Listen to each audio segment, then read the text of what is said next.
Welcome to Penrose Learning, where we make understanding easy. In this video, I will explain how to use your PlayStation 4 controller on eFootball PC. First, connect your PlayStation 4 controller to your personal computer. You can use a standard USB cable for a direct, reliable connection. Alternatively, for wireless gameplay, ensure your PC has Bluetooth enabled and pair your controller.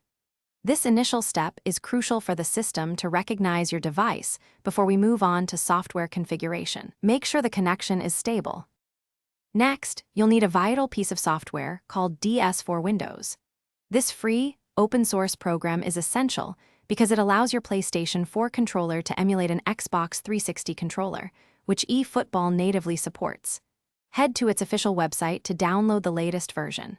Once downloaded, extract the files to a convenient folder on your computer. This setup ensures your PC correctly interprets the controller's inputs for gaming. Now, let's configure DS4 Windows.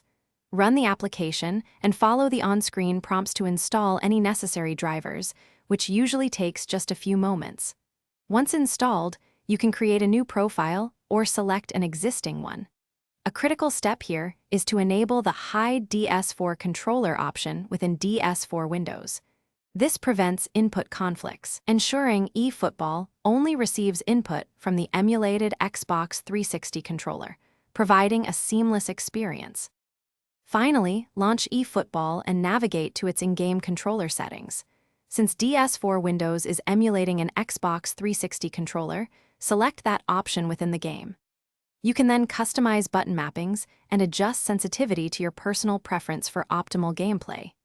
If you encounter any issues, try restarting both DS4 Windows and eFootball or check for updated drivers. Enjoy playing eFootball with your PlayStation 4 controller. Thanks for watching. If this was helpful, leave a like and consider subscribing. See you next time.